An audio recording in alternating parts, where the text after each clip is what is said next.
Hello, welcome to another edition of Dialogue coming to you from CCTV News in Beijing. I'm your host, Tian Wei. The African continent is believed to be the continent of hope for the 21st century.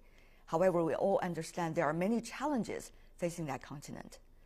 Security challenges, traditional ones and the new ones, and also economic challenges, how it's going to be upgrade itself in the global trade system. And meanwhile, there are many other issues. For example, what is going to be the vision for Africa? And whether Africa will be united as one when it comes to issues of its own continent and global ones. To answer those questions, I'm joined here by Clarice Dlamini Zuma. She is the chairperson of the African Union Commission, the very first woman to hold that position. But before we go to a discussion with her, let's take a look at this background report.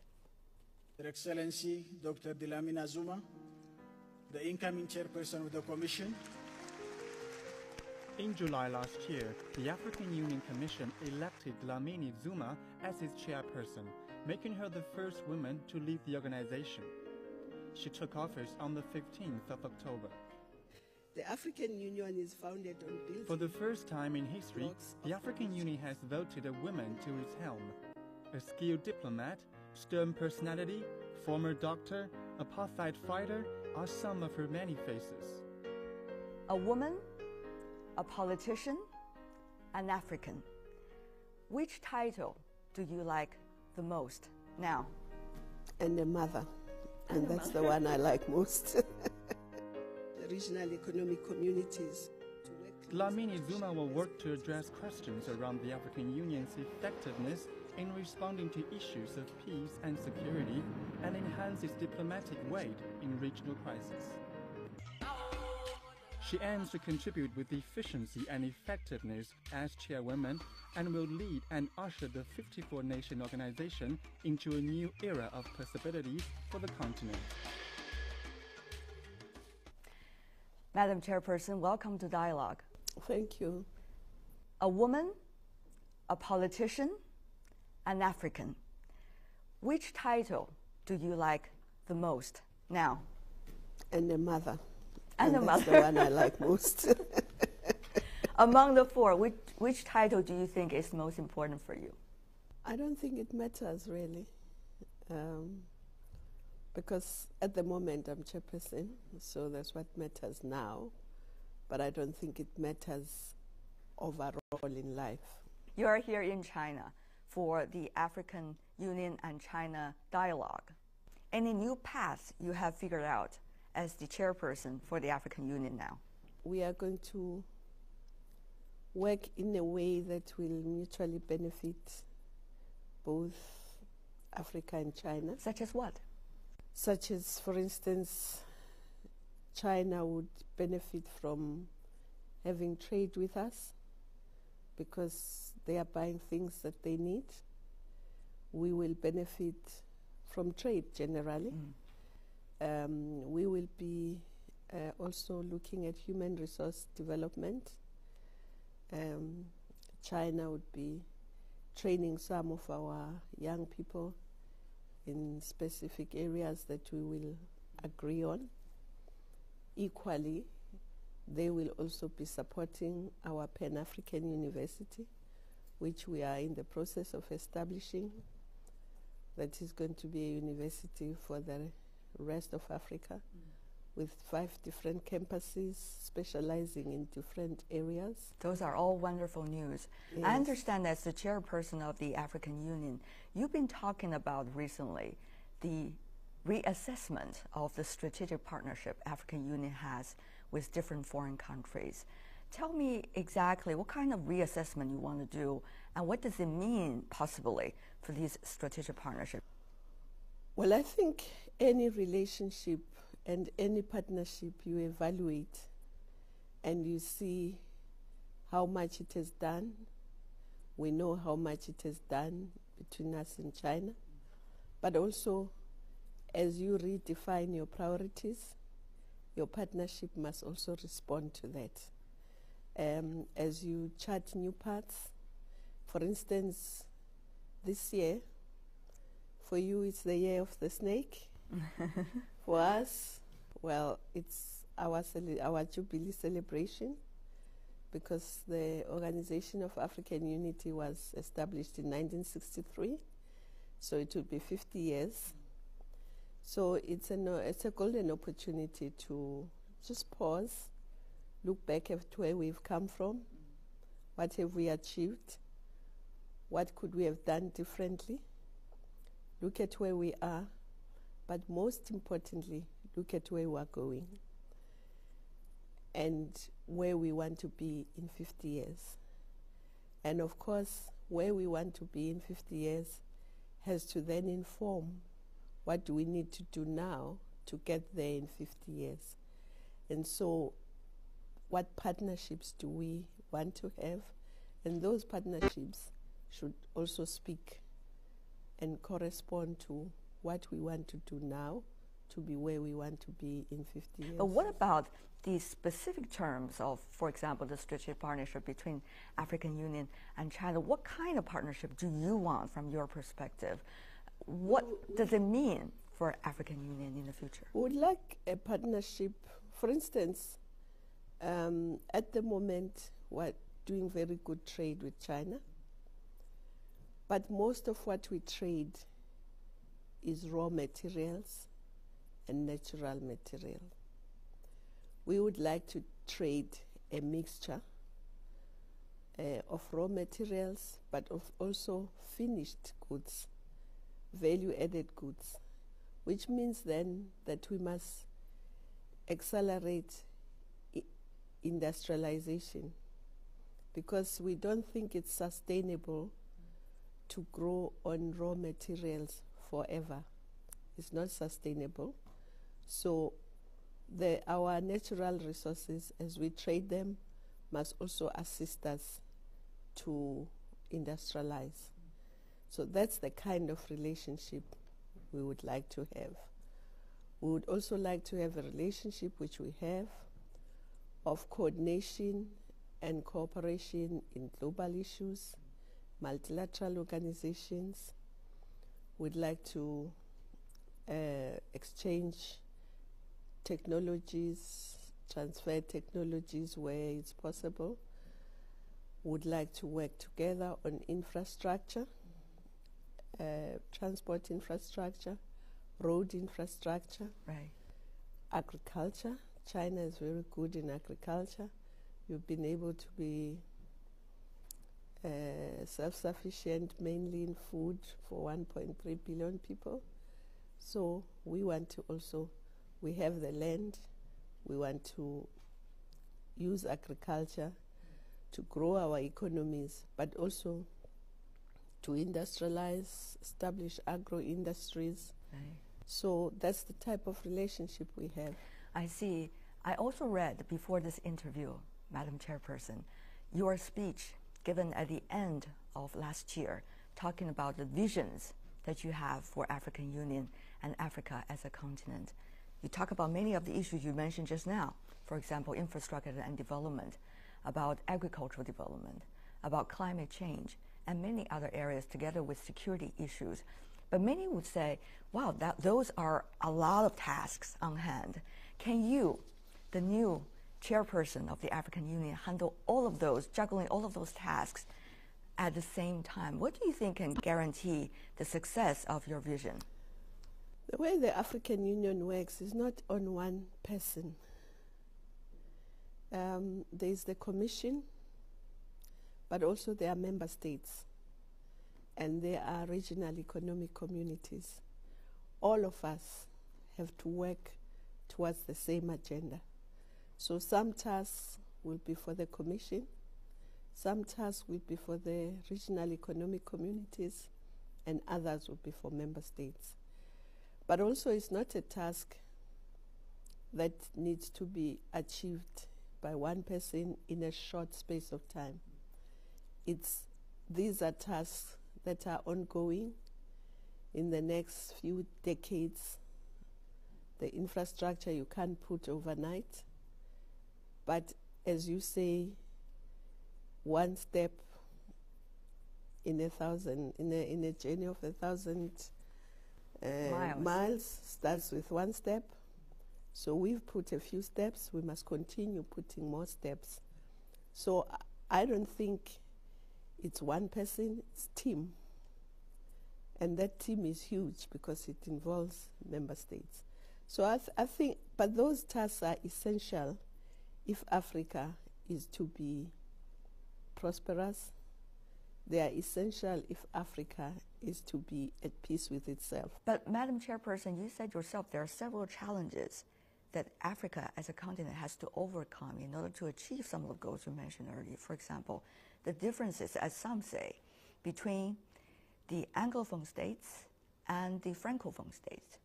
And also, what about the vision? You talk about the Afro-pessimism, and instead you said there should be Afro-optimism. But how to achieve those goals? To be honest, at a personal level, I don't think it's so much of a problem that other people speak French, others speak English. It's just the languages we both inherited from the people who colonized us. And it's a way of communication. It does not necessarily define who we are.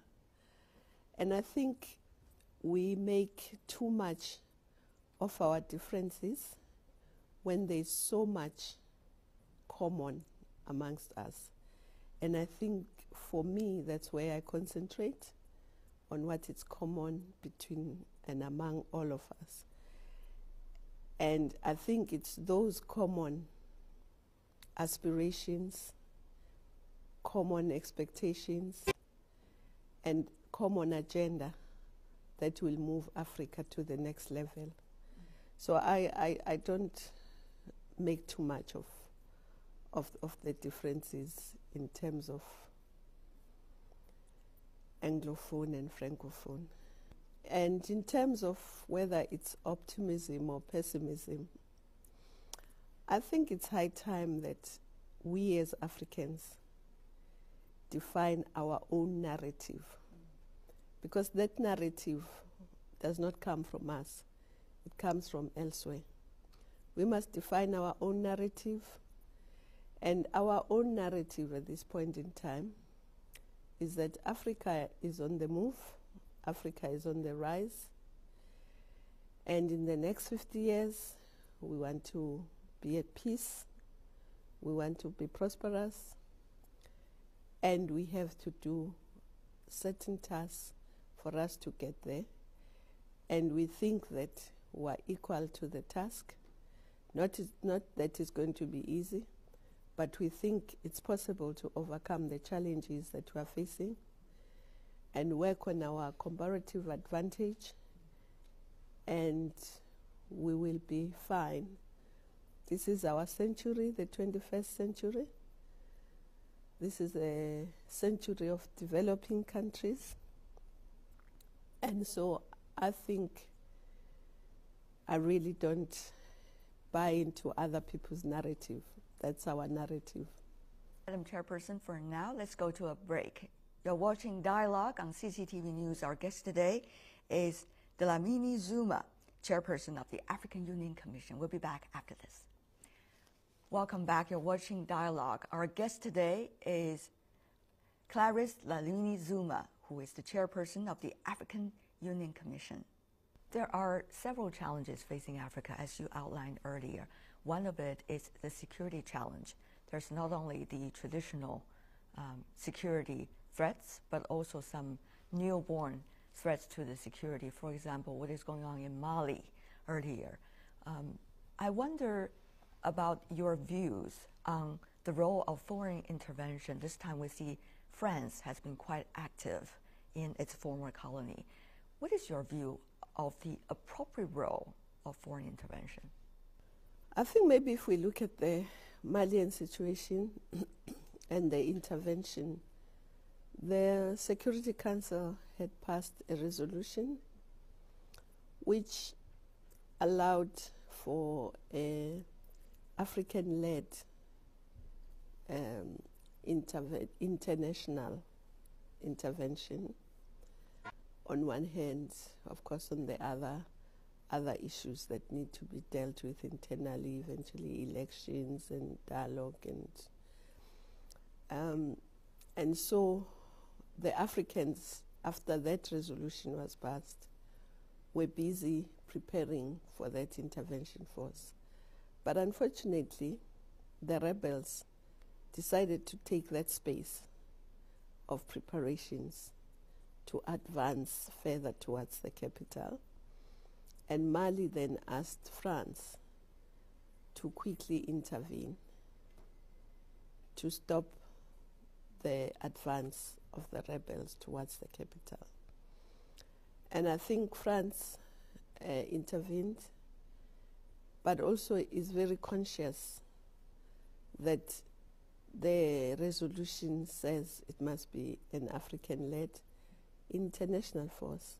So as we speak, the Africans are deploying now in Mali so that there is the agreed force. I think foreign intervention, obviously, if it can be avoided, it should be avoided.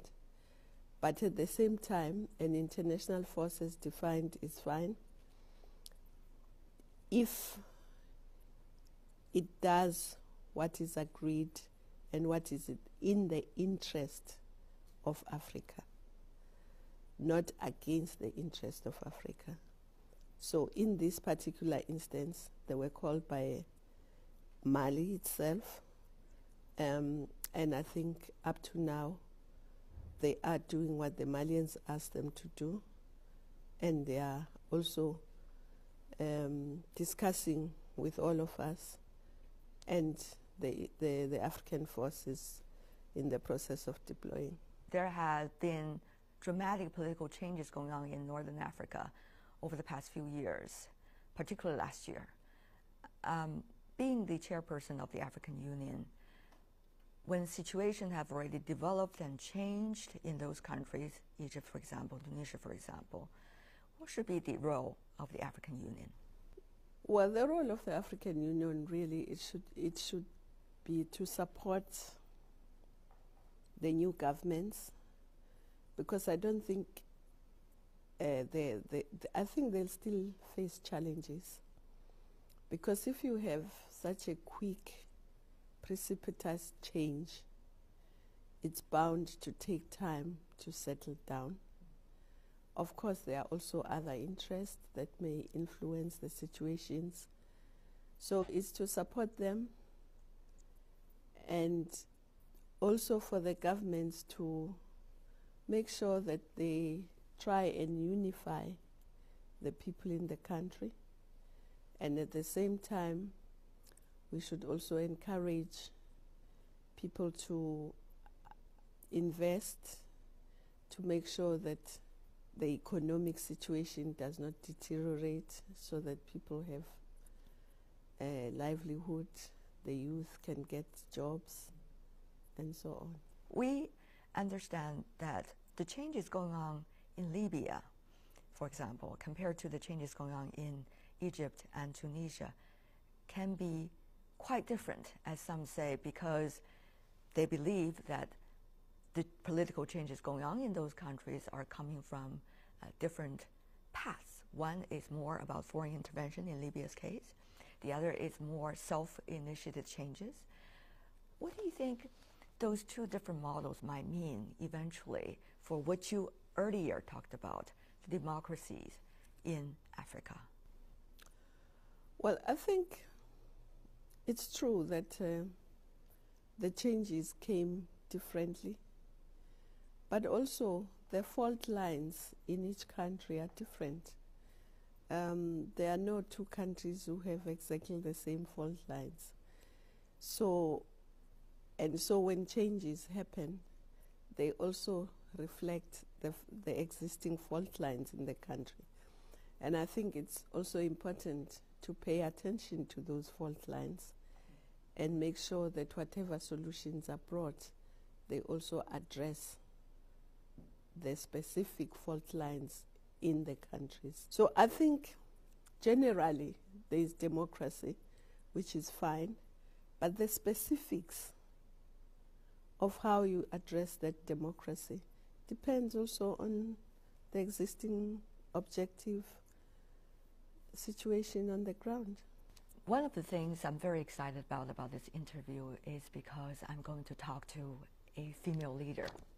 And as we all know, women leadership in the world is getting more and more important. Let me just read out a few names to you, Madam Chairperson. Joyce Banda, Ellen Johnson Sirleaf, and now, of course, you, Dlamini Zuma. These are names I'm sure are going to be prescribed already in history of Africa as female leadership in Africa. What does it take, though, for women to be successful in Africa, you think? Is politics going to be one of the areas for women eventually to work on and therefore to see gender parity? I think so. In 95, we were here in Beijing. I was a volunteer then. I was leading my country's delegation then. And one of the things we decided was that women should be in decision making, and for good reasons. And one of the important areas of decision making is in politics.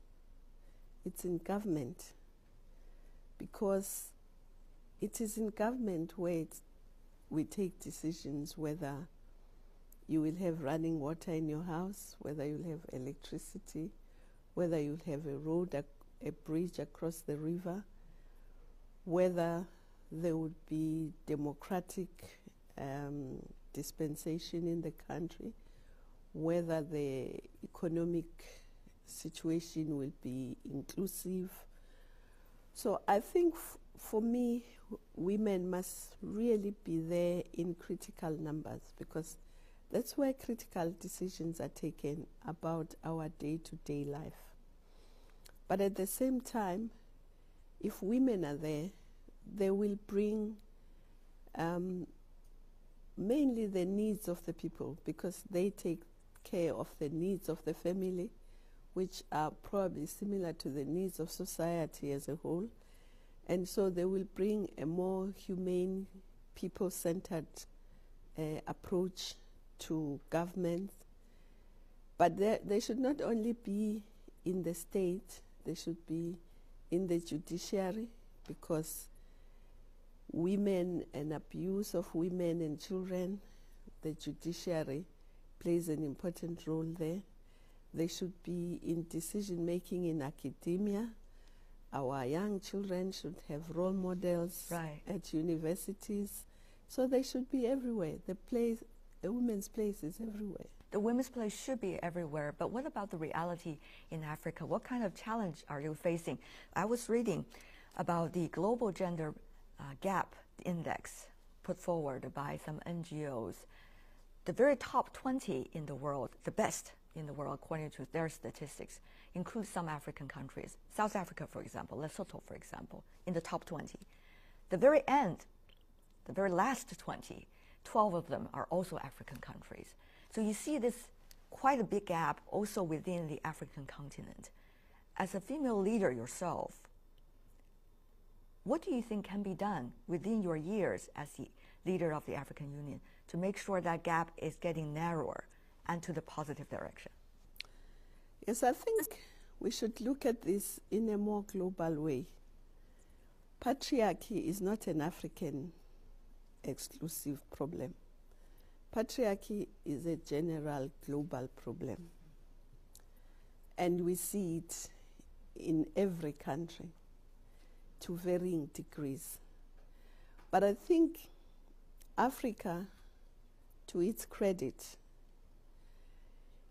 in ancient Africa, women occupied very important positions in society, whether it was in the defense, whether it was they were queens in trade, in every walk of life then.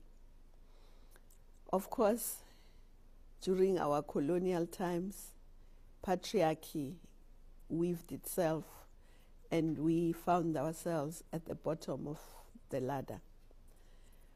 But our organization has put mechanisms to redress that. And it's now a matter of implementation. We have various mechanisms, including the declaration that says there should be parity in everything. And so it's a matter of now systematically implementing those mechanisms in order to bring everybody. And it's good that there are countries that are already putting those into effect so that the others can see it's possible. But what I can say, legal mechanisms alone do not bring change. We have to change the attitudes as well, which are more difficult to change than the law. But the attitudes that need to be changed are not only male attitude. The women's attitude must also change. They must see themselves as equal. They must see themselves as good as anyone and make sure that they take that space that is theirs.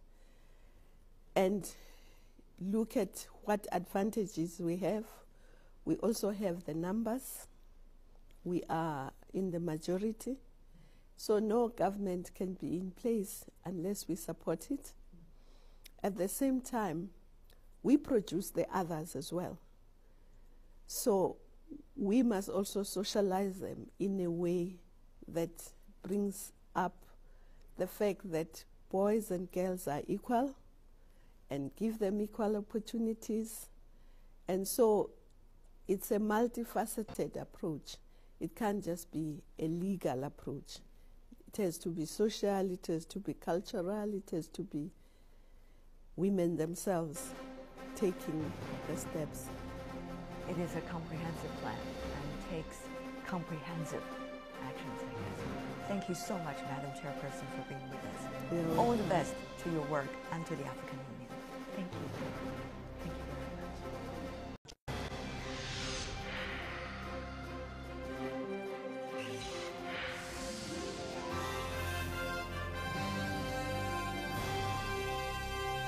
Hello, welcome to another edition of Dialogue coming to you from CCTV News in Beijing. I'm your host, Tian Wei. The African continent is believed to be the continent of hope for the 21st century. However, we all understand there are many challenges facing that continent. Security challenges, traditional ones and the new ones, and also economic challenges. How it's going to be upgrade itself in the global trade system. And meanwhile, there are many other issues. For example, what is going to be the vision for Africa? And whether Africa will be united as one when it comes to issues of its own continent and global ones. To answer those questions, I'm joined here by Clarice Dlamini Zuma. She is the chairperson of the African Union Commission, the very first woman to hold that position. But before we go to a discussion with her, let's take a look at this background report. Your Excellency, Dr. Dlamini Zuma, the incoming chairperson. Which title do you like the most now? And the mother. And that's the one I like most. The regional economic communities. Dlamini Zuma will work to address questions around the African Union's effectiveness in responding to issues of peace and security and enhance its diplomatic weight in regional crises. She aims to contribute with efficiency and effectiveness as chairwoman and will lead and usher the 54-nation organization into a new era of possibilities for the continent. Madam Chairperson, welcome to Dialogue. Thank you. A woman, a politician, an African. Which title do you like the most now? And the mother. And the that's mother. the one I like most. Among the four, which title do you think is most important for you? I don't think it matters really, because at the moment I'm chairperson, so that's what matters now. But I don't think it matters. With the Commission. In July last year, the African Union Commission elected Dlamini Zuma as its chairperson, making her the first woman to lead the organization. She took office on the 15th of October. The African Union is founded on building. For the first time in history, the African Union has voted a woman to its helm. A skilled diplomat, stern personality, former doctor, apartheid fighter are some of her many faces. A woman, a politician, an African.